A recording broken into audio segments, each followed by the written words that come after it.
Hey y'all, I just wanted to give you a quick rundown on how to do a screencast. This is going to be so helpful during this remote teaching time. You can demonstrate a lesson, give instructions, you can go over math problems, do a science showing what things are.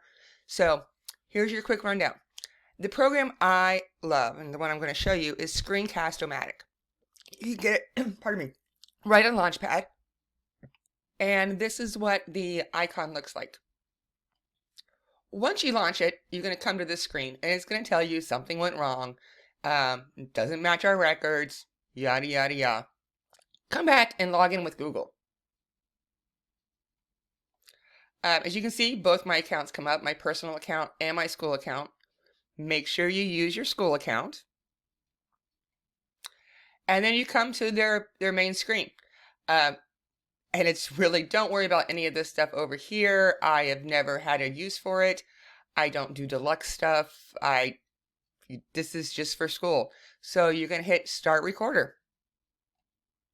And this is eventually what will pop up. And this gives you your options of how you want to record. I tend to only do screen. Nobody wants to see me in my quarantine look right now. But you can. If you want to do both your screen and a webcam, or if you want to do a webcam, that's your choice.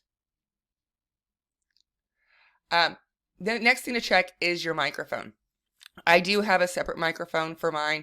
I have to do a lot of these for my master's program that I'm doing, so I want them to sound a little better. But you can use the one that's just embedded into your computer as well. You can also use, if you have a headset that has the microphones on it, that works as well. Down here is preferences. I just keep it on the standard one. I have not had a need to go all fancy.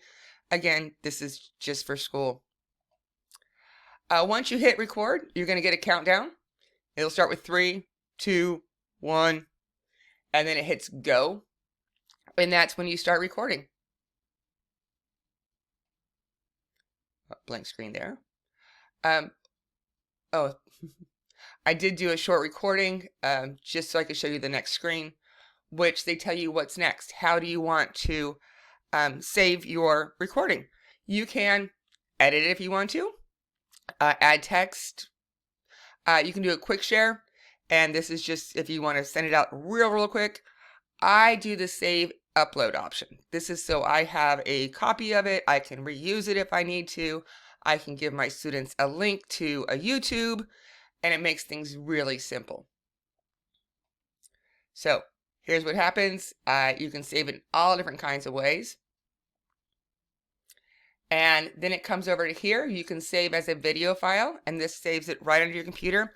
I do that one when I want to embed it into a Google Slides or PowerPoint.